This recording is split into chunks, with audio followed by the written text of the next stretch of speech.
जय हिंद। स्वागत है आप सभी का हमारे YouTube चैनल में। तो कैसे आप लोग? आई होप कि आप लोग अच्छे होंगे और आपका तैयारी अच्छे ढंग से चल रहा होगा। आज के क्लास में हम लोग जो है ज्ञान बिंदु के क्लास का नोट्स, जितने भी नोट्स हैं सारे नोट्स को कवर करने वाले हैं। और आज के क्लास में हम लोग जो है इतिहास का नोट्स कवर करने वाले हैं, जो आपके एग्जाम बिहार पुलिस री एग्जाम के लिए महत्वपूर्ण है। ठीक है, और सभी क्वेश्चन को आप लोग ध्यान से देखेंगे और बिहार पुलिस के लिए आप लोग सिस्टमेटिक ढंग से तैयारी करेंगे, क्योंकि देख रहे होंगे कि बिहार पुलिस का जो क्वेश्चन का लेवल है अब दिन पर दिन हाई होता चला जा रहा है।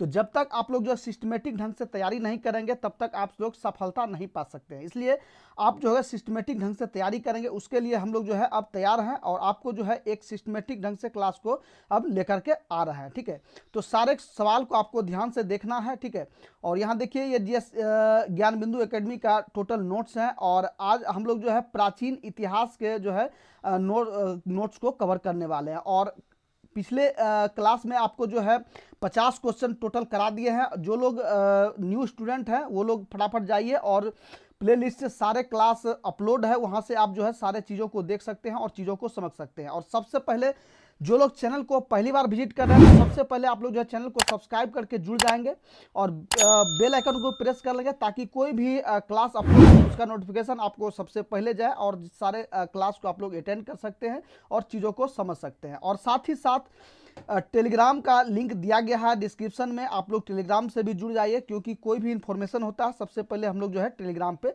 देते हैं। तो चलिए बिना देर किए आज के क्लास का पहला सवाल देखते हैं। ठीक है, तो आपको जो है अब कूट का जो सवाल है वो अब ज़्यादातर आपको देखने को मिलता है। ठीक है, तो इसी तरह से आपको जो है इसमें जितने भी कूट का सवाल है उस सारे सवाल को देखेंगे। और ये आपका जो हिस्ट्री का जितने भी हम लोग क्लास करा रहे हैं, ठीक है, तो ये रिवीजन के तौर पे आपको करना है। जो आपने सारे जो क्वेश्चन पढ़े हुए हैं वही सारा क्वेश्चन सिर्फ रिवीजन आपको करना है। ठीक है, तो इसमें सिर्फ और सिर्फ आपको सिस्टमेटिक ढंग से तैयारी करना। ठीक है, तो सिर्फ और सिर्फ आपको रिवीजन करते जाना। तो चलिए बिना समय गंवाए आज के क्लास का पहला सवाल देख लेते हैं। ठीक है, क्या कह रहा है कि सूची 1 को सूची 2 से सुमेलित कीजिए और सूचियों के नीचे दिए गए कूट को उपयोग से सही उत्तर का चयन कीजिए। ठीक है, तो सूची 1 में दिया गया क्या? अभिलेख दिया गया। ठीक है, और सूची 2 की जो है इसकी जानकारी, यानी कि किसके कौन से अभिलेख में किसकी जानकारी है, इस तरह से आपको कूट में बताना। ठीक है, तो देखिए कि ए नंबर ऑप्शन में दिया गया है भित्री अभिलेख। ठीक है, इसका संबंध आपको बताना है कि भित्री अभिलेख का संबंध किससे है। इसके बाद एरन अभिलेख है, मंदसौर अभिलेख है और सहगौरा अभिलेख है। ठीक है, तो 4 ऑप्शन आपको यहाँ दिया गया है, 4 के आगे यहाँ सारा कूट दिया गया है। ठीक है, तो इस तरह से आपको मिलान करना है कि इसका सही इसका जो है मिलान क्या होगा। ठीक है, तो इस तरह से फटाफट आपको बताना है। तो आपका जानते होंगे कि भीतरी अभिलेख का संबंध किससे है? तो हून आक्रमण से। ठीक है, किससे है? तो हून आक्रमण से भीतरी अभिलेख में जो है वर्णन है। ठीक है, तो इसके बाद जो है एरन अभिलेख में किसका है? तो एरन अभिलेख में जो सती प्रथा का जो है वर्णन मिलता है। ठीक है, इसके बाद जो है मंदसौर अभिलेख में किसका मिलता है? तो रेशम बुनकरों की श्रेणी से जो है। ठीक है, तो यानी कि मंदसौर अभिलेख में रेशम बुनकर जो है इसके बारे में जो है जानकारी मिलती है। ठीक है, और आज का लास्ट है क्या होगा हो जाएगा? तो सहगौरा का जो है किससे संबंधित है? तो दुर्भिक्षण की जानकारी इससे मिलता है। तो इस तरह से आप देखेंगे कि कूट इस तरह कौन मेरा मिल रहा है, तो ए नंबर आपका कूट यहाँ मिल रहा है। तो आपका जो है ए इसका आंसर राइट हो जाएगा। इस तरह से आप जो है सारे फैक्ट को ध्यान से देखेंगे और इस तरह से सारे क्वेश्चन को आप लोग याद करते चलेंगे। ठीक है, तो चलिए हम लोग जो है नेक्स्ट सवाल की ओर बढ़ते हैं। दूसरा सवाल कह रहा है कि सर्वप्रथम सिक्कों पर लेख लिखने का कार्य किन शासकों ने प्रारंभ किया? ठीक है, तो सिक्का पर जो लेख लिखने का कार्य जो है कौन से शासक ने सर्वप्रथम प्रारंभ किया, आपको बताना है। 4 ऑप्शन दिया गया, चारों ऑप्शन को ध्यान से देखेंगे। इसके बाद जो है आप लोग आंसर को हिट करेंगे और कमेंट में आप लोग जो है आंसर बताते चलेंगे। ठीक है, तो चलिए इसका जो है करेक्ट आंसर क्या हो जाएगा? तो ये जो है कौन किए थे? तो यवन के शासक जो द्वारा जो है सिक्कों पर लेख लिखने का जो है पहला कार्य किया था। किसके द्वारा? तो यवन के शासक के द्वारा जो है ये हुआ था। ठीक है, नेक्स्ट देखिए, नेक्स्ट फिर वही सूची मिलान आपको करना। सूची 1 और सूची 2 से सुलेमित कीजिए और सूचियों के नीचे दिए गए कूट का उपयोग कीजिए। सूची 1 में दिया गया है शासन और दूसरा में सूची में अभिलेख है। ठीक है, तो कौन से शासक का किस अभिलेख से जो है आपका संबंध है आपको बताना है। तो ए नंबर ऑप्शन में देखिए क्या है? कलिंग राज खारवेल, इसका संबंध बताना है कलिंग राज खारवेल का। दूसरा है गौतमी बल्लभ श्री का, किससे संबंध है, तीसरा है रुद्रदामन का किससे संबंध है, और चौथा है समुद्रगुप्त का किससे संबंध है। ठीक है, तो इस तरह से सारे ऑप्शन को आपको देखना है। तो आप जानते होंगे कि कलिंग राज खारवेल का जो है संबंध किससे है, तो हाथी गुम्फा अभिलेख से। ठीक है, तो ये आपका 2 नंबर होगा। ठीक है, किससे, हाथी गुम्फा अभिलेख से जो है संबंध है कलिंगराज खारवेल का। ठीक है, और वहीं गौतमी बल्लभ श्री का किससे है, तो गौतमी बल्लभ श्री जो है ये नासिक अभिलेख से है। ठीक है, किससे है, नासिक अभिलेख से है। ठीक है, इसके बाद रुद्रदामन जो प्रथम थे, रुद्रदामन का संबंध किससे है, तो रुद्रदामन का जो है ये जूनागढ़ अभिलेख से संबंधित। ठीक है, जूनागढ़ या गिरनार अभिलेख भी कहा जाता है उसको, इससे संबंधित है। और समुद्रगुप्त किसका किससे है, तो ये है जो आपका ये प्रयाग स्तंभ से संबंध है। ठीक है, तो इस तरह से सारे संबंध हम लोग जो है स्थापित कर लिए थे। तो इस तरह से कूट आपका करेक्ट आंसर क्या हो जाएगा, तो इस तरह से देखेंगे कूट आपका जो हो जाएगा ए नंबर आपका करेक्ट आंसर हो जाएगा। ठीक है, तो ये आपका ए नंबर करेक्ट आंसर है। तो सारे फैक्ट इस तरह से आप लोग याद करते जाएंगे। और ये जो अभिलेख के बारे में जो आपको और कूट के से जो क्वेश्चन होता है, अब पहले जो है बहुत कम मिलता था, लेकिन अब जो इसकी संख्या बढ़ा दी गई है। कहीं ना कहीं आपको 4 से 5 क्वेश्चन कूट के से आपको जो है देखने को मिलेगा। और साथ ही साथ फ्रेंड्स, बिहार पुलिस में सबसे ज़्यादा जो है आपका जीके जीएस महत्वपूर्ण है। ठीक है, मैथ रीजनिंग तो अपवाद में है, थोड़ा बड़ा बहुत है, लेकिन उस पर भी कमांड करना है। तो सबसे अधिक जो है आपका 80 से 85 क्वेश्चन आपको जो है जीके जीएस से रहता है। ठीक है, तो ज़्यादा से ज़्यादा कमांड इस पर रखना है। साथ ही साथ मैथ रीजनिंग भी आपको ध्यान देते जाना है। ठीक है, तो इस तरह से आप जो है बिहार पुलिस को जो है क्लियर कर सकते हैं। नेक्स्ट सवाल देखेंगे। नेक्स्ट देखिए, कह रहा कि अभिलेखों के अध्ययन को क्या कहा जाता है। ठीक है, अभिलेख के अध्ययन जो होता है इसको क्या कहते हैं। ठीक है, तो आपका करेक्ट आंसर क्या हो जाएगा, तो अभिलेखों के अध्ययन को क्या कहते हैं, तो एपिग्राफी कहते हैं। क्या कहते हैं, तो एपिग्राफी, इसको जो अभिलेखों के अध्ययन को कहा जाता है। ठीक है, नेक्स्ट देखिए, फिर जो आपको कूट से संबंधित सवाल है। ठीक है, तो इसमें सूची 1 में अभिलेख है। ठीक है, अभिलेख है और दूसरा शासक है। तो आप जो है अभिलेख और शासक से जितने भी सवाल आपको बन रहा है, सारे सवाल को एक नोटबुक में आप लोग लिख लेंगे। और जितने भी आपको मैं नोट्स करा रहा हूँ, सारे नोट्स इंपॉर्टेंट है। इससे जो आपको इंपॉर्टेंट लगे वो आप जो है एक नोटबुक में यानी कि कॉपी में आप जो है लिख करके रख लेंगे। ठीक है, तो देखिए कि अभिलेख और शासक आपको मिलान करना है। ठीक है, एहोल अभिलेख का संबंध किससे है, मंदसौर अभिलेख का संबंध किससे है, भीतरी एवं जूनागढ़ का संबंध किससे है, और देवपाड़ा संबंध जो है किससे, यानी कि शासक कौन से शासक से संबंध है। ठीक है, तो देखिए कि इसका करेक्ट आंसर आप फटाफट आपको बताना है, मिलाना है। ठीक है, तो एहोल अभिलेख का आपको मालूम होगा, एहोल अभिलेख का संबंध किससे है, तो पुलकेशिन द्वितीय से संबंधित है। कौन से शासक से है, तो पुलकेशिन द्वितीय से संबंधित है एहोल अभिलेख। ठीक है, और वहीं मंदसौर अभिलेख का संबंध किससे है, तो ये मालवा नरेश यशोवर्मन से संबंधित है। किससे है, मालवा के नरेश यशोवर्मन से संबंधित है मंदसौर अभिलेख। ठीक है, बिल्कुल ही सरल भाषा में आपको समझाने की कोशिश करते हैं ताकि सारे क्वेश्चन आपको यहीं याद हो जाए। और यदि आपने अभी तक भी चैनल को सब्सक्राइब नहीं किया तो सबसे पहले आप लोग जो है चैनल को सब्सक्राइब करके जुड़ जाएंगे। ठीक है,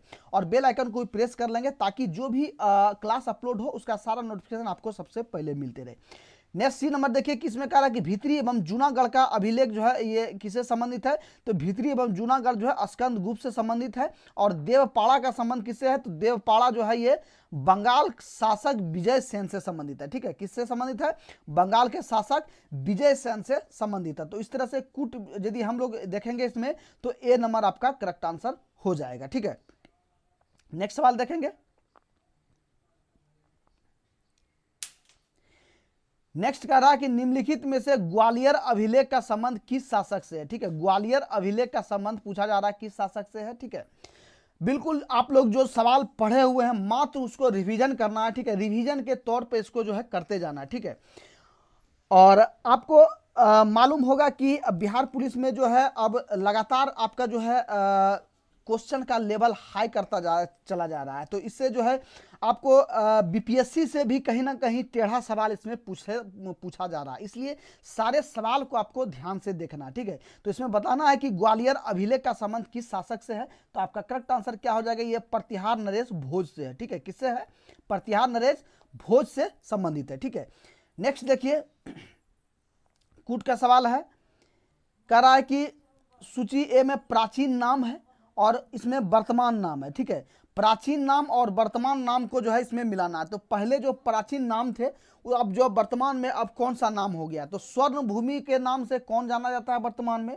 कंबोज के नाम से कौन जाना जाता है वर्तमान में, स्वर्णद्वीप के नाम से कौन जाना जाता है वर्तमान में, और यवन द्वीप के नाम से जो है कौन जाना जाता है वर्तमान में। इस तरह से सारे कूट को आपको जो है इसमें मिलाना है, ठीक है। तो स्वर्ण भूमि के नाम से कौन जाना जाता है, तो स्वर्ण भूमि के नाम से जो है म्यांमार यानी कि बर्मा को हम लोग जानते हैं, ठीक है। किसको जानते हैं, म्यांमार यानी कि बर्मा को जानते हैं।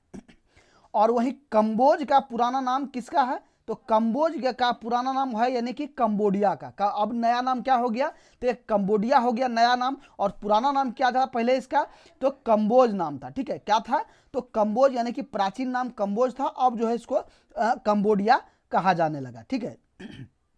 अब स्वर्ण द्वीप के नाम से क्या जानता है, यहां देखेंगे कि स्वर्ण भूमि और स्वर्ण द्वीप, यहां दोनों ध्यान से देखना। स्वर्ण भूमि यदि कहे तो भूमि स्वर्ण भूमि यानी कि स्वर्णों की भूमि किसको कहेंगे, म्यांमार को कहेंगे, और वहीं स्वर्ण द्वीप, द्वीप किसको कहेंगे, ठीक है। तो इस तरह से आपको याद करते जाना, तो द्वीप किसको कहेंगे, तो मलय को कहेंगे, ठीक है। किसको कहेंगे, मलय को कहेंगे। और यव द्वीप को किसको कहेंगे, तो जावा को कहा जाता। अभी जो यव द्वीप पहले नाम था, अब किसका नाम है, तो जावा द्वीप का नाम है क्या, यव द्वीप, ठीक है। पहले स्वर्ण द्वीप किसका नाम था, मलय द्वीप का नाम था, और यह यव द्वीप का किसका नाम था, तो जावा का। तो इस तरह से कूट में आप लोग देखेंगे तो बी नंबर आपका करेक्ट आ रहा है, ठीक है। नेक्स्ट सवाल देखेंगे।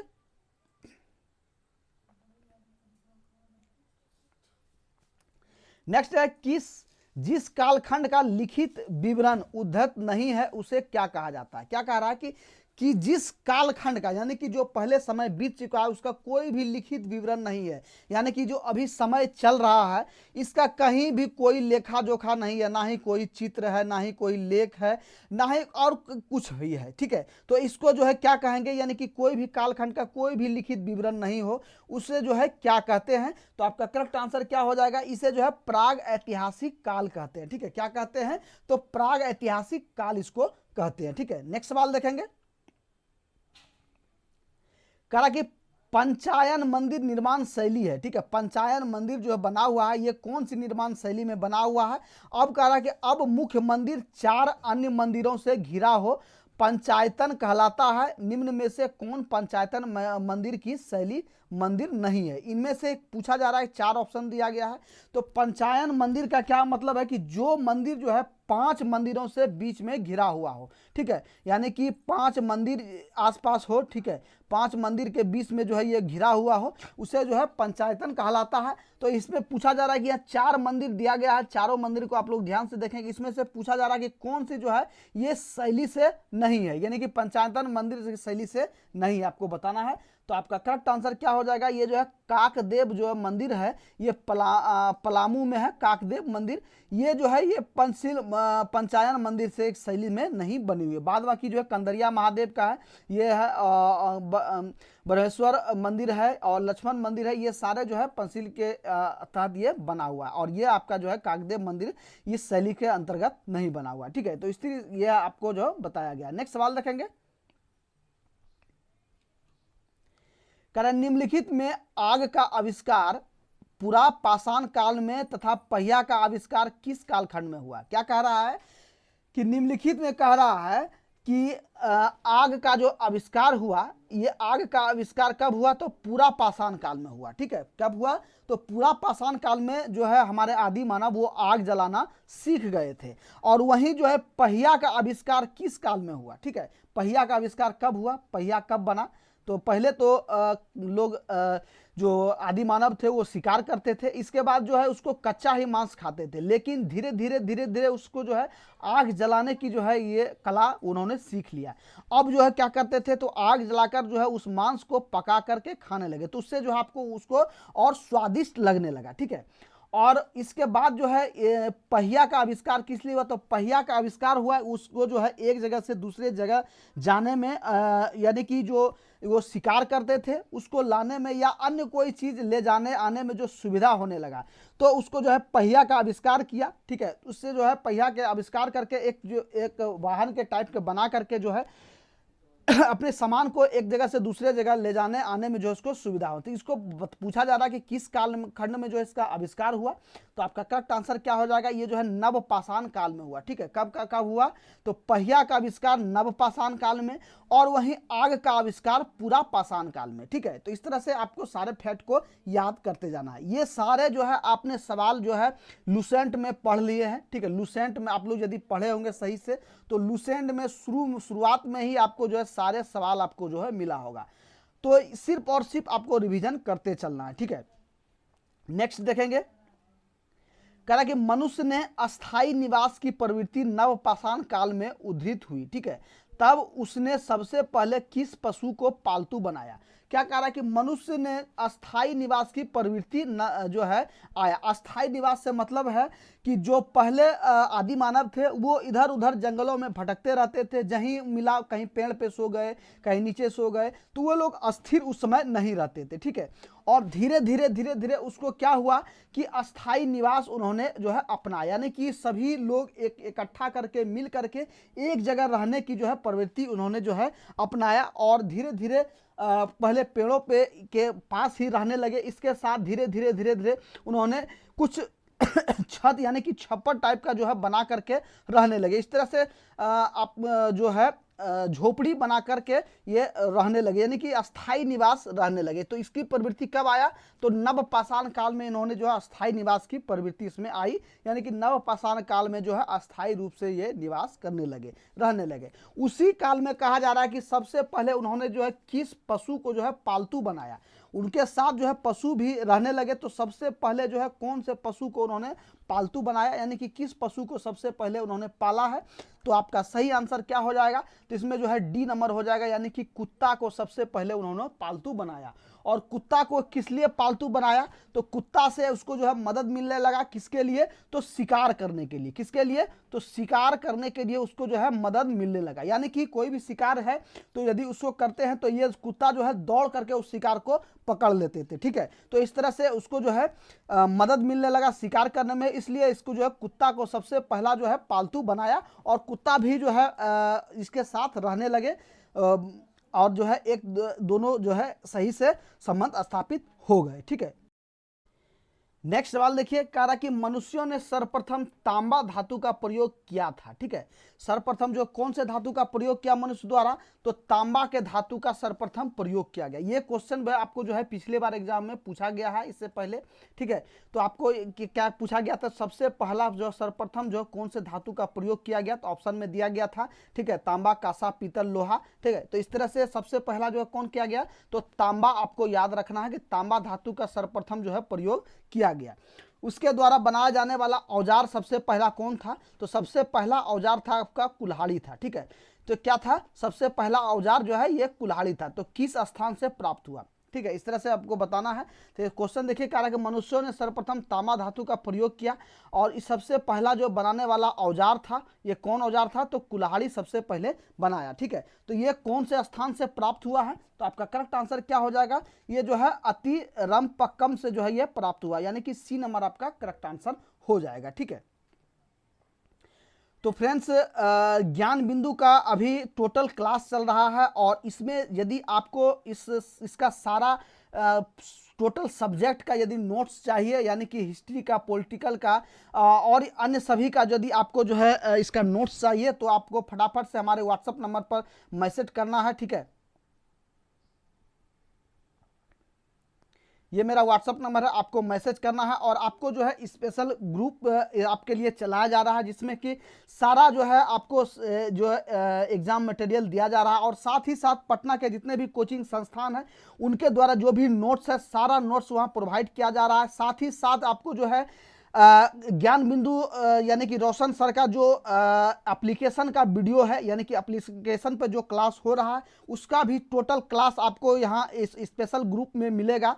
तो यदि आपको चाहते हैं कि एप्लीकेशन का जिसका कि जो आपको 999 में जो है एप्लीकेशन पे ये उपलब्ध है, तो यहाँ मात्र आपको जो है 99 रुपये में आपको जो है अवेलेबल किया जा रहा है। ठीक है, तो सारा मटेरियल आपको मात्र 99 रुपये में यहाँ आपको मिलेगा। ठीक है, तो यदि आपको चाहिए कि रोशन सर का ये क्लास चाहिए और ये सारा नोट्स चाहिए, तो आपको जो है सिंपल इसी हमारे व्हाट्सअप नंबर पर मैसेज करना है और मात्र जो है 99 रुपया पेमेंट करके सारे चीज़ को आपको जो है अचीव कर लेना है। और बिहार पुलिस के लिए आपको तैयारी जोर शोर से करना है और समय बिल्कुल ही कम बचा है, इन्हीं कम समय में आपको बेहतर तैयारी करना है। ठीक है, नेक्स्ट सवाल देखिए हम लोग, कह रहा कि कृषि का प्रथम साक्ष्य मेहरगढ़ से प्राप्त हुआ था। ठीक है, कृषि का जो साक्ष्य है सबसे पहले कहां से प्राप्त हुआ, तो मेहरगढ़ से प्राप्त हुआ है। और सर्वप्रथम चावल के साक्ष्य जो है कहां से प्राप्त हुए। ठीक है, यहां 2 क्वेश्चन बन रहा है, आप लोग ध्यान से देखेंगे।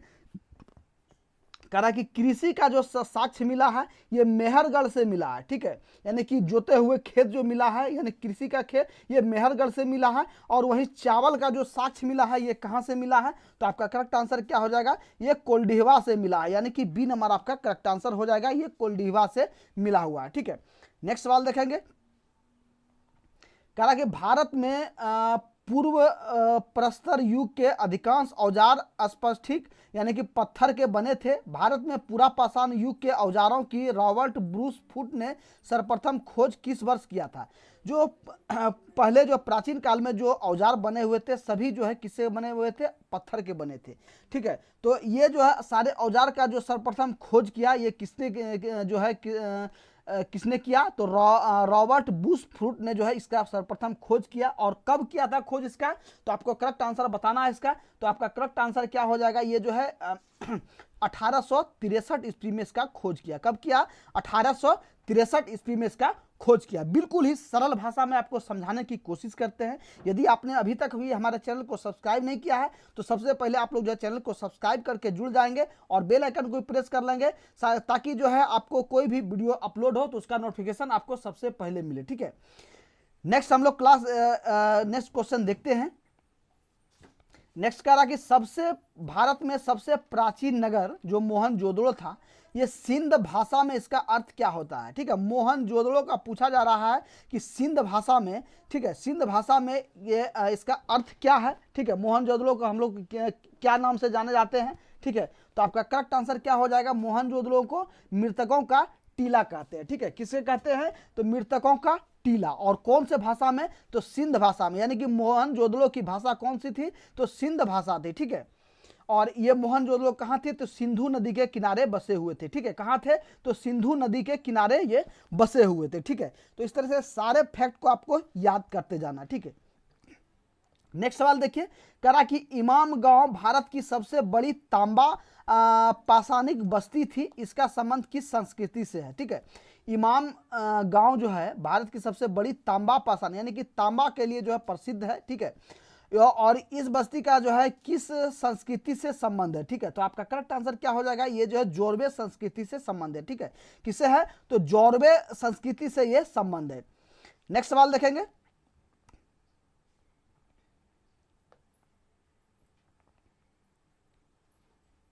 नेक्स्ट सवाल में यहां देखिए आपको कि 4-5 जो आपको कथन दिया गया है और इन्हीं कथन में से आपको सही बताना है कि कूट करके बताना है कि कौन सा कथन इसमें सही है और कौन सा गलत है। तो पहला कथन क्या कह रहा है कि भीमबेटका गुफा जो है पुरा पाषाणिक आवासीय पुरास्थल है। दूसरा कथन क्या कह रहा है कि यह मध्य प्रदेश के रायसेन जिला में स्थित है। तीसरा कथन कह रहा है कि इसकी खोज 1957 से 1958 में डॉक्टर विष्णु श्रीधर वाकनकर के द्वारा की गई। और चौथा क्या कह रहा है कि भीमबेटका को 1990 में राष्ट्रीय महत्व का स्थल घोषित किया गया। और पांचवा कथन क्या कह रहा है कि जुलाई 2003 में जो है भीमबेटका को यूनेस्को ने विश्व धरोहर स्थल घोषित किया। ठीक है, तो ये 5 कथन आपको दिया गया है और 5 कथन में आपको बताना है, नीचे कूट है, तो इनमें से बताइए कि इस वक्त इसका करेक्ट आंसर क्या होगा, क्या क्या सही है और क्या गलत है। ठीक है, तो आपका करेक्ट आंसर क्या हो जाएगा, तो इसमें देखिए कि भीमबेटका जो पूरा स्थल है ये जो है आपका पूरा पाषाणिक आवासीय स्थल है। ठीक है, ये आपका जो है ये करेक्ट है। ठीक है, दूसरा कथन हम लोग चेक करते हैं, यह कह रहा कि यह मध्य प्रदेश के रायसेन जिला में स्थित है, ये भी आपका करेक्ट है। ठीक है, तीसरा कह रहा है कि इसकी खोज जो है 1957-58 में डॉक्टर विष्णु श्रीधर वाकर द्वारा किया गया था, ये भी आपका कथन सही है। चौथा कह रहा है कि भीमबेटका को 1990 में राष्ट्रीय महत्व स्थल घोषित किया, ये भी आपका सही है। और पांचवा आपका क्या कह रहा है कि जुलाई 2003 में भीमबेटका को यूनेस्को ने विश्व धरोहर घोषित किया, ये भी आपका करेक्ट है। तो आपको इस तरह से यहाँ कूट में क्या हो जाएगा, तो डी नंबर आपका करेक्ट आंसर हो जाएगा, यानी कि उपरोक्त में से सभी कथन आपका सही है। ठीक है, तो ये आपका डी नंबर करेक्ट आंसर हो जाएगा। नेक्स्ट सवाल देखेंगे, करा कि तिथि निर्धारण की विधि यानी कि कार्बन 14 यानी कि जिसको C14 के नाम से भी जाना जाता है। ठीक है, C14 की खोज अमेरिकी रसायन वैज्ञानिक BF लीवी ने किस वर्ष किया था। ठीक है, तो कार्बन डेटिंग प्रणाली इसको भी कहा जाता है, यानी कि कोई भी आपको मालूम होगा कि यदि कोई भी अभी वर्तमान में खुदाई के समय कोई भी चीज मिलता है तो उसका अनुमान कैसे लगाया जाता है कि ये जो है कौन से वर्ष के थे और कब का है ये बना हुआ है और कौन से काल का है। ठीक है, तो इसका जो समय काल का जो पता लगाता है किसके द्वारा लगाता है, तो कार्बन डेटिंग यानी कि C14 विधि द्वारा इसको जो है ये निर्धारण करता है कि ये जो है कौन से वर्ष में किस वर्ष। कोई कोई देखेंगे कि ये हजारों वर्ष पुराना है, 10,000 वर्ष पुराना है, 20,000 वर्ष पुराना है, तो इसके जो है पता इसी के द्वारा लगाया जाता है। तो इस विधि का जो है सबसे पहला खोज जो है ये किसने किया था। ठीक है, तो इसमें दिया गया अमेरिकी रसायन वैज्ञानिक जो है BF लीवी ने जो है इसका आविष्कार किया, इसका खोज किया था। इसको बताना कि किस वर्ष इसका जो है खोज किया था। ठीक है, तो इनमें से बताना आपको किस वर्ष खोज किया, तो आपका करेक्ट आंसर क्या हो जाएगा, ये जो है 1946 में जो है इसका खोज किया। ठीक है, कब किया था, 1946 में इसका खोज किया गया। नेक्स्ट देखिए, कूट यहाँ दिया गया है, एक संस्कृति है, दूसरा है बर्तन, यानी कि कौन सी संस्कृति में कौन सा बर्तन जो है यूज होता था, यानी कि उसमें चलन में था कौन सा बर्तन। ठीक है, मालवा संस्कृति में जो है कौन सा बर्तन यूज में होता था, बुर्जहोम में कौन था, जोखो में कौन, और पूर्वी नवपाषाण में कौन सा था। ठीक है, इस तरह से आपको इसमें मिलान करना है। ठीक है, तो आपका देखिए कि मालवा में क्या हो जाएगा, तो मालवा में जो है ये काला तथा लाल जो है ये बर्तन इसमें जो है उपयोग होता था। ठीक है, और बुर्जहोम से जो है कौन से बर्तन का साक्ष्य मिला है बताना है आपको, तो इसमें जो है धूसर से इसमें जो है बना होता था। ठीक है, धूसर से बना होता था। ठीक है, तीसरा आपका जो है ये किससे था, तो जोखे में जो है कौन था, लाल था। ठीक है, जोखे में लाल से, और पूर्वी नवपाषाण में ये चमकीला धूसर से। तो इस तरह से ए नंबर कूट आपका करेक्ट आंसर हो जाएगा। नेक्स्ट सवाल देखेंगे,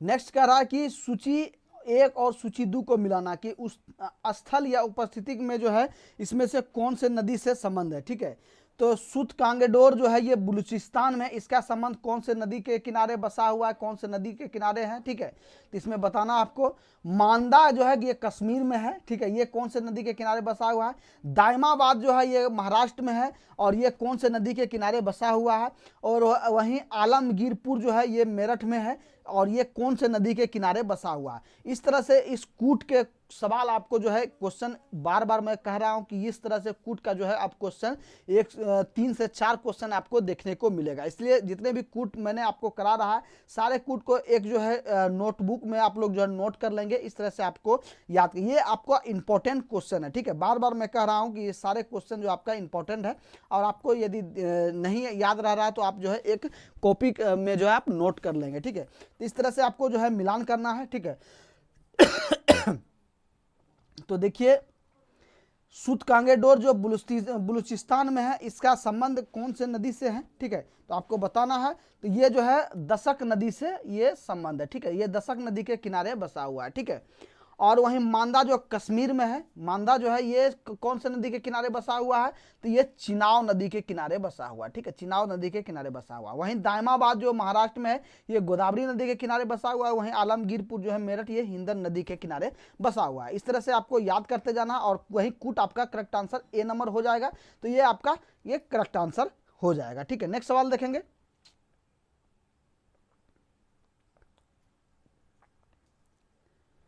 कह रहा कि सिंधु घाटी सभ्यता की प्रथम साइट कौन है जिसे यूनेस्को ने 2021 में विश्व विरासत स्थल की सूची में शामिल कर लिया गया है।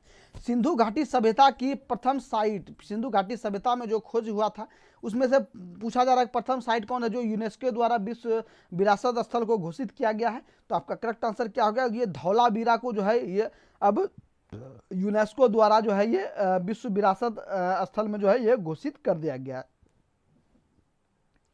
नेक्स्ट सवाल देखिए, कह रहा कि स्वतंत्रता प्राप्ति के पश्चात सिंधु घाटी सभ्यता के सर्वाधिक स्थल किस राज्य में खोजे गए हैं। यानी कि स्वतंत्रता प्राप्ति के बाद यानी कि 1947 के बाद पूछा जा रहा है, 1947 के बाद पूछा जा रहा है कि सबसे सिंधु घाटी सभ्यता के सर्वाधिक स्थल जो है किस राज्य में खोजे। सिंधु घाटी जो सभ्यता था, सिंधु घाटी सभ्यता का जो सबसे अधिक जो जगह खोजा गया है कौन से राज्य में खोजा गया है, इस तरह से आपको बताना है। तो आपका करेक्ट आंसर क्या हो जाएगा, ये जो है सबसे अधिक गुजरात में खुदाई हुआ है और सबसे अधिक जो है गुजरात में जो इसका साक्ष्य मिला हुआ है। ठीक है, नेक्स्ट सवाल देखेंगे, कह रहा है सिंधु घाटी सभ्यता का सबसे बड़ा स्थल मोहनजोदड़ो पाकिस्तान में है। ठीक है, मोहनजोदड़ो कहाँ है, तो इसका सबसे अधिक हिस्सा जो है ये पाकिस्तान में अब चला गया वर्तमान में। जबकि भारत में सबसे बड़ा स्थल कौन सा है। ठीक है, सिंधु घाटी सभ्यता का जो मोहनजोदड़ो है ये मोहनजोदड़ो पाकिस्तान में चला गया है और भारत में सबसे बड़ा कौन सा है, तो आपका करेक्ट आंसर क्या हो जाएगा, ये जो है धौलावीरा। और धौलावीरा को ये विश्व विरासत जो है यूनेस्को द्वारा घोषित कर दिया गया, इसको आपको याद करना है। मोहनजोदड़ो वर्तमान में अब कहाँ चला गया, पाकिस्तान में चला गया और धौलावीरा कहाँ है वर्तमान में, तो ये जो है कहाँ है, गुजरात में। ठीक है, कहाँ है, तो गुजरात यानी कि भारत में स्थित है। ठीक है, इस तरह से सारे फैक्ट को आपको याद करते जाना। नेक्स्ट सवाल देखेंगे, कह रहा कि लोथल के साथ एक अन्य बंदरगाह शहर था जिसका प्रयोग समुद्री व्यापार के लिए होता था। ठीक है, लोथल के साथ एक अन्य बंदरगाह शहर और था जिसका प्रयोग समुद्री व्यापार के लिए होता था। बंदरगाह पे जो समुद्री व्यापार होता था, ये कौन सा सबसे बड़ा बंदरगाह था। ठीक है, तो आपका करेक्ट आंसर क्या हो जाएगा, ये जो है सुरकोतदा। ठीक है, कौन था तो सुरकोतदा यानी कि सी नंबर आपका करेक्ट आंसर हो जाएगा। नेक्स्ट सवाल देखेंगे, करा कि सिंधु घाटी सभ्यता में अग्निकुंड के साक्ष्य लोथल के अलावा अन्य किस स्थान से प्राप्त हुआ है। ठीक है, सिंधु घाटी सभ्यता में पूछा जा रहा है अग्निकुंड के साक्ष्य लोथल के अलावा अन्य किस स्थान से प्राप्त हुआ है, तो आपका करेक्ट आंसर क्या हो जाएगा, ये जो है कालीबंगन से प्राप्त हुआ है। नेक्स्ट सवाल देखिए, कहा कि मोहनजोदड़ो से प्राप्त एक सील यानी कि मुहर जो है पर 3 मुख वाले देवता पशुपतिनाथ जो है इसकी मूर्ति प्राप्त हुई है। इसके चारों तरफ कौन से जानवर के चित्र प्राप्त हुए हैं, तो ये पशुपतिनाथ जो देवता है इसके चारों तरफ पूछा जा रहा है कि कौन कौन से जो है पशु वहाँ अंकित थे। यानी जो मुहर है उस मुहर के आसपास जो चारों तरफ कौन कौन से पशु अंकित है इसको बताना है। तो आपका करेक्ट आंसर क्या हो जाएगा, ये जो है पहला हाथी, गैंडा, चीता और भैंसा। ठीक है, तो इस तरह से ये चारों जो जानवर थे ये अंकित थे, तो बी नंबर आपका ये करेक्ट आंसर हो जाएगा। नेक्स्ट सवाल देखिए, कहा कि सिंधु घाटी सभ्यता की प्रमुख खाद्य फसल गेहूं तथा जौ थी। इस सभ्यता के बासी मिठास के लिए किसका प्रयोग करते थे। क्या कह रहा कि सिंधु घाटी सभ्यता की प्रमुख खाद्य फसल जो है गेहूं है, ठीक है, तथा जौ है। इस सभ्यता के बासी मिठास के लिए किसका प्रयोग करते थे, तो आपका करेक्ट आंसर क्या हो जाएगा, ये जो है शहद का प्रयोग करते थे। सिंधु घाटी के लोग जो है मिठास के लिए किसका प्रयोग करते थे, तो शहद का जो है प्रयोग करते थे। ठीक है, नेक्स्ट सवाल देखिए, कह रहा रंगपुर तथा लोथल से जो है चावल के दाने प्राप्त हुए हैं जिनसे धान की खेती का प्रमाण प्राप्त होता है। चावल का प्रथम साक्ष्य जो है कहाँ से मिला है, चावल का साक्ष्य पूछा जा रहा है, तो सबसे पहले चावल का साक्ष्य कहाँ से मिला है, तो ये जो है लोथल से प्राप्त हुआ है। कहाँ से हुआ है, तो लोथल से जो है चावल का साक्ष्य प्राप्त हुआ है। नेक्स्ट सवाल देखेंगे, कह घोड़े के अस्थि पंजर प्राप्त कहाँ से हुए। घोड़ा का जो है अस्थि पंजर ये कहाँ से प्राप्त हुआ है, ये जो आपका सुरकोतदा, कालीबंगन और लोथल से प्राप्त हुआ है। ठीक है, यहाँ कहाँ का से सुरकोतदा, कालीबंगन तथा लोथल। ठीक है, तो इनमें से ऑप्शन में आपको एक भी रह सकता है, यदि इसमें से तीनों में से एक रह सकता है तो जो भी रहेगा आपको जो है उसको मार देना है। ठीक है, नेक्स्ट सवाल देखिए कि कह रहा है कि सिंधु काल में तौल की इकाई का अनुपात क्या था। तौल की इकाई, जो कि कोई भी चीज को तौलते थे हम लोग, तो तौल की इकाई का अनुपात क्या था? तो तौल की इकाई का अनुपात था 16 का अनुपात था। ठीक है, 1/1:16, ये 16 का अनुपात, ये इसमें जो ये तौल की इकाई था। नेक्स्ट सवाल देखेंगे। कह रहा है मोसोपोटामिया के अभिलेख में वर्णित मेहुला शब्द का अभिप्राय किससे है? मोसोपोटामिया के अभिलेख में जो है वर्णित है, यानी कि मेहुला का वर्णन है। मेहुला शब्द का अभिप्राय किससे है? मेहुला शब्द किसको कहते हैं, किसको जो है किस नाम से जाना जाता है? ठीक है, तो इसका करेक्ट आंसर क्या हो जाएगा? इसको सिंधु सभ्यता के नाम से जाना जाता है। ठीक है, मेहुला शब्द का क्या अर्थ है? तो सिंधु सभ्यता का अर्थ होता है मेहुला। ठीक है, इस तरह से आपको सारे फैक्ट को आपको याद करते जाना है। नेक्स्ट सवाल देखिए, करेक्ट, सिंधु घाटी सभ्यता का शासन किसके हाथों में थे? ठीक है, सिंधु घाटी का सभ्यता था, ये शासन था इसका, ये किसके हाथों में था? कौन शासक था वहां का? तो आपका करेक्ट आंसर क्या हो जाएगा? ये बनिक वर्ग थे। ठीक है, यानी कि बनिया वर्ग इसको कह सकते हैं कि बनिक वर्ग, वैश्य वर्ग के हाथ में जो है ये शासन था। ठीक है, नेक्स्ट सवाल देखेंगे। नेक्स्ट आपको कूट से दिया गया है, ये प्रदेश है, और दूसरा आयातित वस्तु है, यानी कि कौन से प्रदेश से कौन से वस्तु आयात किया जाता था। आयात से मतलब है कि वहां से सामान मंगाया जाता था। ठीक है, आयात यानी कि कौन से देश से कौन सा सामान मंगाया जाता था, और निर्यात का मतलब यहाँ से भेजा जाता था। ठीक है, तो उस समय में भारत में अन्य सामान जो है मंगाया जाता था, और यहाँ से जो है मसाले, जूट, इसके साथ सूती वस्त्र, ये सब जो हम लोग निर्यात करते थे, यानी कि भेजते थे दूसरे देश में, हम लोग जो है निर्यात करते थे। किस किस का चीज़ का? मसाला का, भारतीय मसाला का बहुत विदेशों में डिमांड है, मसाला का हम लोग जो है निर्यात करते हैं, अभी भी वर्तमान में होता है। दूसरा बात, सूती वस्त्र का निर्माण जो है अधिक होता है, सूती वस्त्र का निर्यात करते थे। इसके साथ साथ आपको जो है जूट का भी जो है निर्यात करते थे। इस तरह से ये सब जो है चलन में था। तो इनमें से कुछ में बताना है कि तांबा पूछा जा रहा है, कहाँ से हम लोग मंगाते थे। चांदी पूछा जा रहा है, कहाँ से मंगाते थे। सोना पूछा जा रहा है, कहाँ से मंगाते थे। और गोमेद पूछा जा रहा है, ये कहाँ से मंगाते थे। ठीक है, तो आपका तांबा जो है ये खेतड़ी, बलूचिस्तान जो और ओमान से ये जो है आता था। ठीक है, खेतड़ी जो है बलूचिस्तान में ही है, ये खदान है, तो खेतड़ी, बलूचिस्तान और ओमान से हम लोग जो है इसको तांबा को जो है आयात करते थे। वहीं चांदी जो है, चांदी कहाँ से मंगाते थे? तो चांदी आपका जो है ये अफगानिस्तान से और ईरान से चांदी मंगाते थे। ठीक है, और वहीं जो है सोना कहाँ से आता था? तो सोना जो है ये कर्नाटक, यानी कि कर्नाटक हमारे भारत में ही है, और जो है ईरान और अफगानिस्तान। ठीक है, कर्नाटक में कोलार की खान है, जो KGF आप फिल्म देखे होंगे, KGF। ठीक है, ये आपका सोना के उत्पादन से ही ये संबंधित है, KGF। तो ये कोलार खान जो है, ये कोलार से हम लोग जो है कर्नाटक में स्थित है, यहाँ से सोना का उत्पादन करते थे। साथ ही साथ ईरान से आयात करते थे, और अफगानिस्तान से जो है सोना को आयात करते थे। और गोमेद आपका जो है सौराष्ट्र से जो है आयात करते थे। तो इस तरह से आपका A नंबर कूट आपका करेक्ट आंसर हो जाएगा। नेक्स्ट सवाल देखेंगे, कह रहे सिंधु घाटी सभ्यता के लोग किन वस्त्रों का प्रयोग करते थे? ठीक है, सिंधु घाटी की सभ्यता के लोग जो थे ये कौन से वस्त्र का प्रयोग करते थे? सूती ऊनी वस्त्र का, रेशमी वस्त्र का, या जानवरों के छाल का, या उपयुक्त में से कोई नहीं? किसका करते थे? तो आपका करेक्ट आंसर क्या हो जाएगा? ये जो सूती और ऊनी वस्त्र का जो है उपयोग करते थे। ठीक है, कौन सा? तो सबसे पहले सूती और ऊनी वस्त्र, यानी कि गर्मी में यानी अन्य समय में जो है सूती वस्त्र का उपयोग करते थे, और यदि ठंड हो जाता था उसको जो है ऊनी वस्त्र का उपयोग करते थे। ठीक है, और सबसे सर्वप्रथम जो है सिंधु घाटी से ही जो है व्यापार का साक्ष्य मिलता है, और व्यापार का संबंध जो है, यानी कि व्यापार वहीं से शुरू हुआ, सिंधु घाटी सभ्यता से ही, और यहीं से जो है व्यापार का जो है चलन जो है बढ़ा है। ठीक है, नेक्स्ट सवाल देखिए कि सिंधु घाटी सभ्यता के लोग जो है मनोरंजन में किसका प्रयोग नहीं करते थे? मनोरंजन के लिए, यानी कि वहाँ के जो लोग थे ये अपने मनोरंजन के लिए कौन सा प्रयोग नहीं करते थे? 4 ऑप्शन दिया गया है, मछली पकड़ना, शिकार करना, या पशु पक्षियों का आपस में लड़ना, या चौपड़ एवं पासा खेलना, या ध्रुत कीड़ा का प्रयोग करना। तो इनमें से बताना है कि इसमें से कौन जो है नहीं करते थे। तो मछली पकड़ना और शिकार करना ये उनका जो है मनोरंजन का कार्य था। ठीक है, पशु पक्षियों को आपस में लड़ना ये भी मनोरंजन का कार्य था। चौपड़ और पासा खेलना ये भी मनोरंजन का कार्य था, लेकिन ये उसका जो है कार्य नहीं था। तो इस तरह से आपका करेक्ट आंसर क्या हो जाएगा, तो डी नंबर आपका करेक्ट आंसर हो जाएगा। नेक्स्ट सवाल देखेंगे।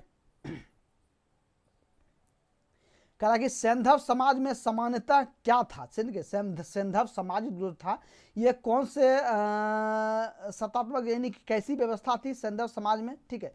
तो आपका करेक्ट आंसर क्या हो जाएगा, ये जो है मातृसत्तात्मक व्यवस्था थी, ठीक है। मातृसत्तात्मक यानी कि माता को सबसे अधिक जो है प्रधान माना जाता था, मातृसत्तात्मक जो है ये व्यवस्था थी, ठीक है। सिंधु घाटी सभ्यता के किसकी प्राप्ति नहीं हुई, ठीक है। क्या पूछा जा रहा है, सिंधु घाटी सभ्यता से जो है किसकी प्राप्ति नहीं हुई है। 4 ऑप्शन दिया गया है, तो 4 ऑप्शन को देखिए। तो आपका करेक्ट आंसर क्या हो जाएगा, तलवार नामक अस्त्र जो है ये सिंधु घाटी सभ्यता से प्राप्त नहीं हुई, यानी कि सिंधु घाटी के लोग जो थे ये तलवार से जो है अनभिज्ञ थे, ठीक है। किससे अनभिज्ञ थे, तो तलवार से जो है ये अनभिज्ञ थे, तो यानी कि तलवार के बारे में इन्होंने नहीं पता था, तलवार के बारे में, ठीक है। बाद बाकी ये सब वेश्यावृत्ति प्रथा, समों का युगल, समाधि, प्रधान या आग में पकी हुई टेराकोटा, ये सब सारे जो है जो आपको सिंधु घाटी सभ्यता से जो है ये प्राप्त हुआ है, और ये तलवार वहाँ से नहीं हुआ। भाला उला मिला है, भाला आपका हो गया, इसके साथ साथ जो है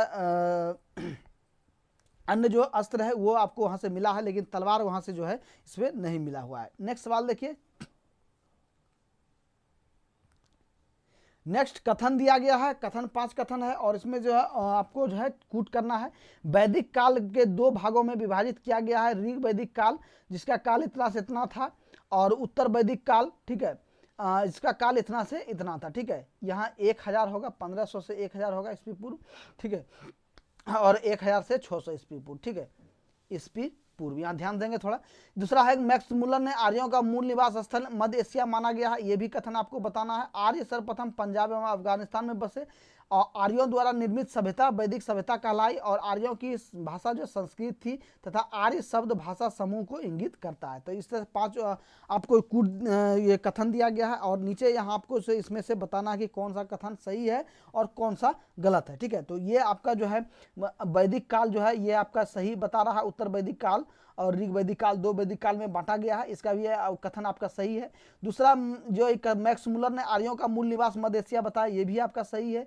तीसरा है आर्य जो है सर्वप्रथम पंजाब और अफगानिस्तान में बचे, ये भी सही है आपका। और चौथा कारक आर्यों द्वारा निर्मित सभ्यता वैदिक सभ्यता कारक, ये भी आपका सही है। और 5वां जो आर्यों की भाषा संस्कृत थी, ये भी आपका सही है। इस तरह से आपका सारे जो कथन है सही है, तो आपका डी नंबर करेक्ट आंसर हो रहा है। नेक्स्ट सवाल देखेंगे।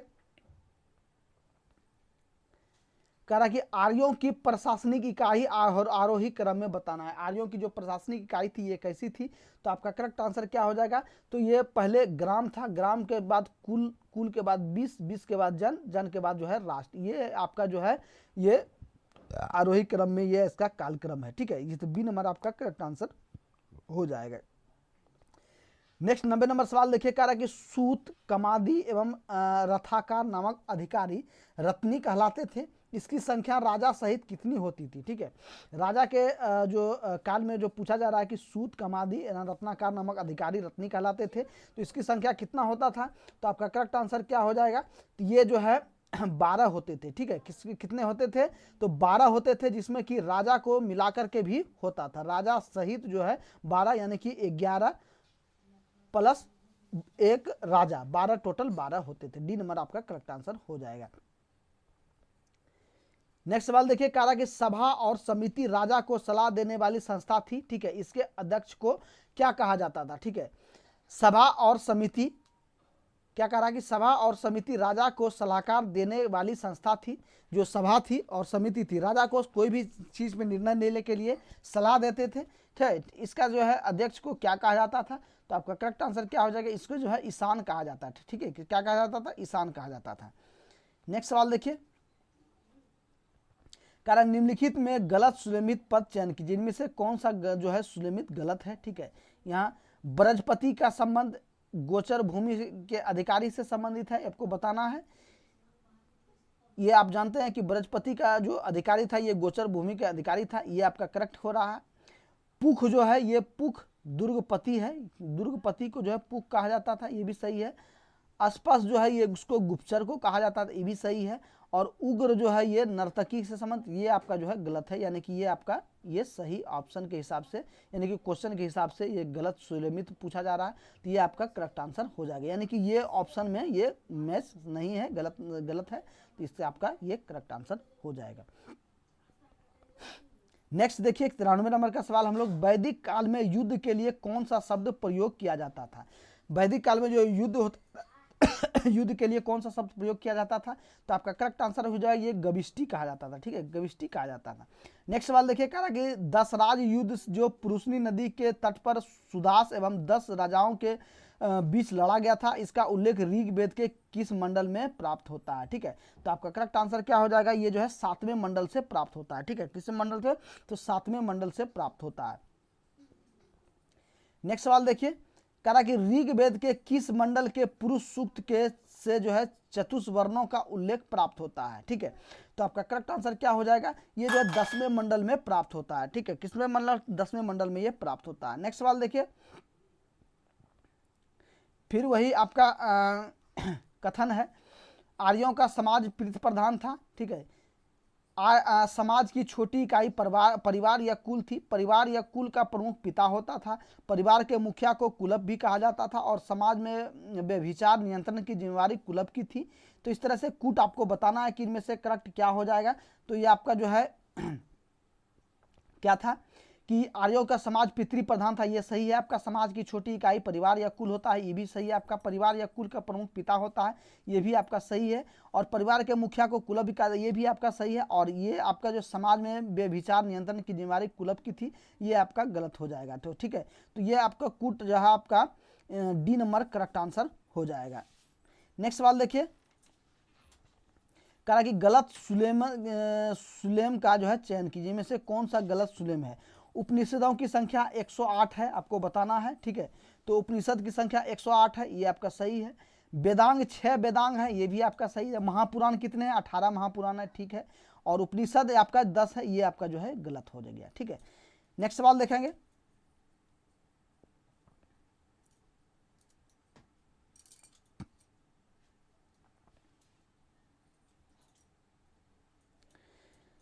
नेक्स्ट है स्त्रियां शिक्षण ग्रहण करती थी, ऋग्वेद में लोपा मुद्रा घोषा अपला एवं विश्व जैसी विदुषी का वर्णन है, ठीक है। स्त्रियां पति के साथ यज्ञ कार्य में भाग लेती थी, पर्दा प्रथा तथा बाल विवाह का प्रचलन नहीं था। वैदिक कालीन स्त्रियां विधवा होने पर अपने देवर से शादी कर सकती थी, या आजीवन विवाहित रहने वाली स्त्रियां अमाजू कहलाती थी। इसमें से बताना है कुट में, इसका करेक्ट आंसर क्या हो जाएगा, ठीक है। तो इनमें से आपका जो है ये यानी कि स्त्रियां शिक्षण ग्रहण करती थी, ये भी आपका सही है, ए नंबर आपका तो सही है, ठीक है। इसमें स्त्रियां पति के साथ यज्ञ में भाग कर लेती थी, ये भी आपका सही है।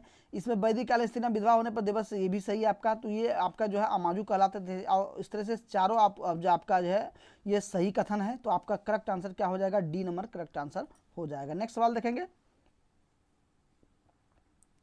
जीविकोपार्जन के लिए वेद वेदांग पढ़ाने वाले अध्यापक क्या कहलाता था? ठीक है, वेद पढ़ाने वाले अध्यापक को क्या कहते थे? ठीक है, तो आपका करेक्ट आंसर क्या हो जाएगा, तो ये जो है उपाध्याय कहलाते थे, ठीक है, क्या कहलाते थे? तो उपाध्याय कहलाते थे, जो वेदांग जो पढ़ाते थे उसको उपाध्याय कहलाते थे, ठीक है। और आज के क्लास का लास्ट सवाल देखिए क्या कह रहा कि आर्यों के जीवन चर्चा से संबंधित गलत कथन को छांटिए, ठीक है, क्या कह रहा है कि आर्यों के जीवन चर्चा से संबंधित गलत कथन को छांटिए। इनमें से कौन सा आर्य से संबंधित गलत कथन है? आर्यों का प्रमुख पेय जो पदार्थ था ये सोमरस था, ये आपका करेक्ट आंसर है, ठीक है, ये सही है। दूसरा कह रहा है कि आर्य मुख्य 3 प्रकार के वस्त्रों का प्रयोग करते थे, ठीक है, वास, अधिवास और उष्णीय, ठीक है, ये भी आपका करेक्ट आंसर है। तीसरा कह रहा है कि आर्यों ने सर्वाधिक कांस्य धातुओं के औजार का प्रयोग किया, ये आपका गलत है, ठीक है, कांस्य नहीं, इसमें कांस्य भी थे कुछ और लोहा भी थे, ठीक है, तो मुख्यतः लोहा था, ठीक है, ये आपका गलत है। और डी नंबर कह रहा है कि आर्यों के मुख्य मनोरंजन के साधन थे रथ दौड़, घुड़दौड़ और धूत कीड़ाते थे, ये आपका करेक्ट आंसर। इस तरह से ये आपका ऑप्शन के हिसाब से, क्वेश्चन के हिसाब से जो है ये सही आंसर आ रहा है, ठीक है। तो फ्रेंड्स आज का क्लास आपको कैसा लगा प्लीज़ कमेंट करके बताएंगे, और यदि आपने चैनल को सब्सक्राइब नहीं किया तो सबसे पहले आप लोग जो है चैनल को सब्सक्राइब करके जुड़ जाएंगे और बेल आइकन को भी प्रेस कर लेंगे, ताकि जो है सारे आपको जो भी क्लास अपलोड हो उसका नोटिफिकेशन आपको सबसे पहले मिले, ठीक है। और साथ ही साथ अब आपका ज्ञान बिंदु का सारा नोट्स आपको उपलब्ध किया जा रहा है, ठीक है। तो जो लोग ज्ञान बिंदु का टोटल नोट्स चाहते हैं, जिसमें से आपको एक विषय में लमसम जो है 500 प्लस क्वेश्चन आपको मिलेगा, ठीक है। जैसे कि हिस्ट्री हो गया, हिस्ट्री में आपको 500 क्वेश्चन प्लस मिलेगा, पॉलिटिकल में आपको 500 क्वेश्चन मिलेगा। इसके साथ साथ आपको जो है अन्य विषय, जो भी विषय है सब विषय में आपको जो है टोटल क्वेश्चन, आपको सारा क्वेश्चन आपको मिलेगा। इसके लिए स्पेशल ग्रुप चलाया जा रहा है, जिसमें से आपको जो एप्लीकेशन में टोटल क्लास उपलब्ध है उसका सारा क्लास आपको जो है प्राइवेट ग्रुप में दिया जा रहा है। साथ ही साथ सारा नोट्स भी आपको दिया जा रहा है। यदि आपको सारा नोट्स, सारे क्लास चाहिए तो आप सिंपल से हमारे व्हाट्सएप नंबर पर मैसेज करेंगे, ठीक है। ये हमारा व्हाट्सअप नंबर है, इस पर मैसेज करेंगे और मात्र आपको जो है 99 रुपया पेमेंट करना होगा और सारा मटेरियल आपको प्रोवाइड कर दिया जाएगा। और बिहार पुलिस के लिए मात्र आपको जो है अब 2 महीना समय बच रहा है। इन्हीं 2 महीना में आपको बेहतर तैयारी करना है, और क्योंकि बिहार पुलिस का एक जो कंपटीशन है अब हाई होता चला जा रहा है, इसलिए आपको सारे क्वेश्चन को आपको ध्यान से देखना है। तो आज के क्लास के लिए बस इतना सा ही, और मिलते हैं फिर नेक्स्ट क्लास में। तब तक के लिए सभी भाइयों को जय।